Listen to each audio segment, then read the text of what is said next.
today's horror retrospective, we're going to take a look at a movie which is shocking, controversial, and very unforgettable, as once you've seen it, it will stay with you forever.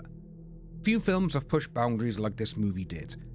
Today, we're diving into the infamous shockumentary.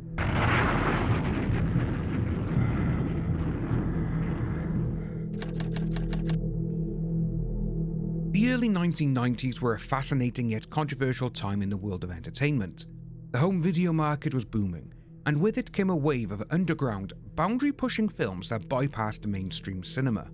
Among these was a subgenre known as the shockumentary, a form of documentary-style filmmaking that focused on graphic, often real-life footage meant to shock and disturb viewers. The most infamous example at the time was Faces of Death, a pseudo-documentary released in 1978 that featured a mix of staged and real footage of death and gore.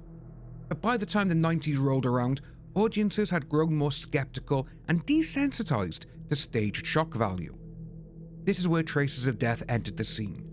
Released in 1993, the film was directed by Damon Fox and marketed as The Real Deal, a shockumentary that promised to show 100% authentic footage of death, destruction, and human suffering. It was a bold claim, and one that set it apart from its predecessors, which often relied on reenactments or special effects to fill in the gaps. Unlike its predecessor, Traces of Death went beyond entertainment and delved into the macabre curiosity surrounding real-life death and violence. It shocked audiences worldwide, creating both fascination and outrage. Traces of Death came at a time when society's fascination with death was at an all-time high, fueled by a mix of media sensationalism and growing access to uncensored content. News outlets were increasingly showing graphic footage of war zones, accidents and disasters, while tabloid culture thrived on lurid and shocking headlines.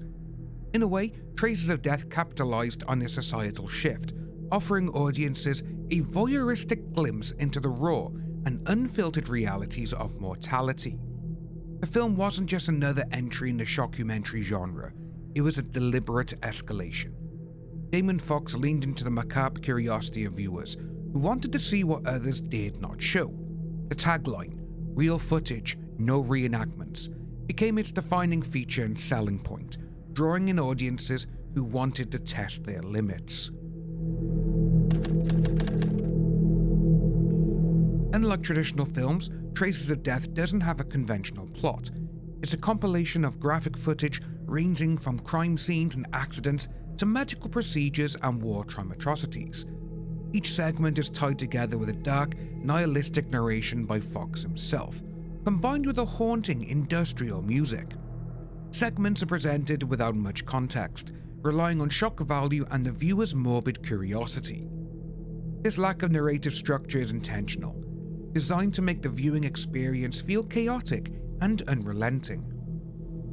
Unlike traditional filmmaking, Traces of Death didn't involve on-location shoots or actors. Instead, the film relies entirely on archived footage sourced from various corners of the world. This includes news broadcasts, amateur videos, and even morgue recordings.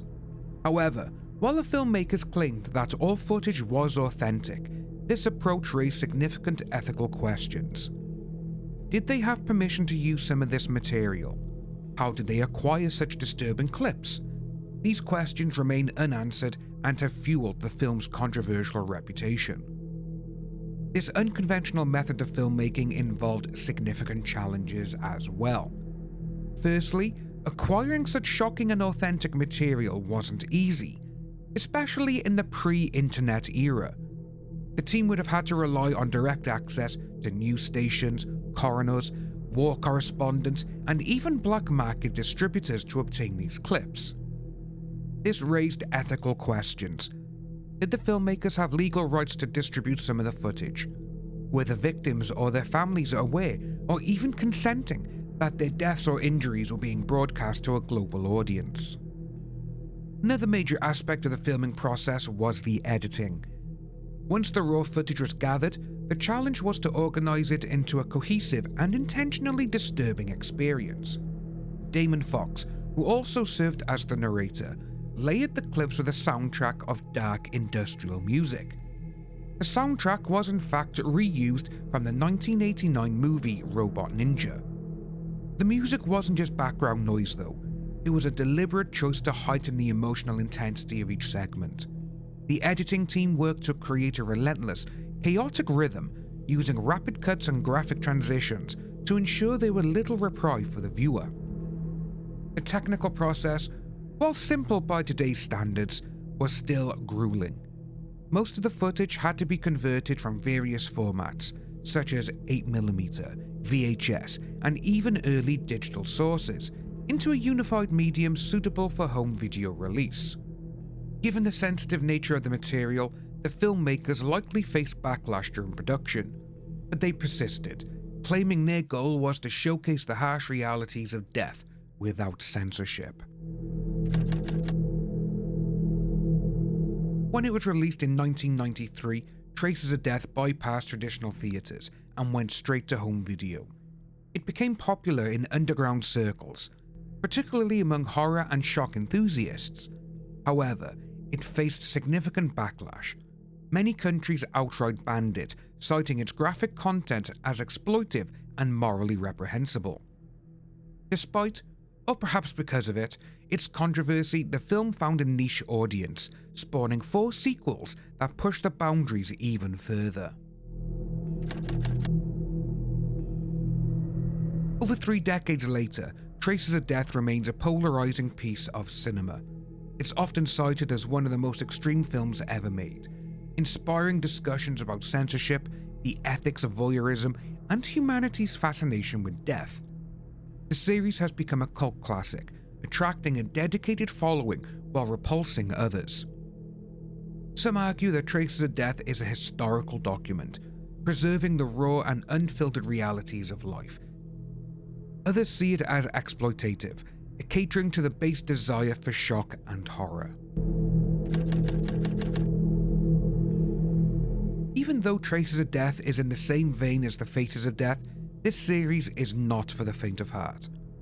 Whether you view it as a daring exploration of life's darkest moments or a purely exploitative cash grab, there's no denying its cultural impact. It forces us to confront difficult questions. Why are we drawn to such graphic content? Is there value in exposing ourselves to the harsh realities of mortality? Or is this simply voyeurism masquerading as art? Let us know in the comments. What do you think about Traces of Death? Does it have a place in horror history, or does it cross the line? Thanks for watching. Don't forget to like and subscribe for future horror retrospectives. And remember, be critical, be scared.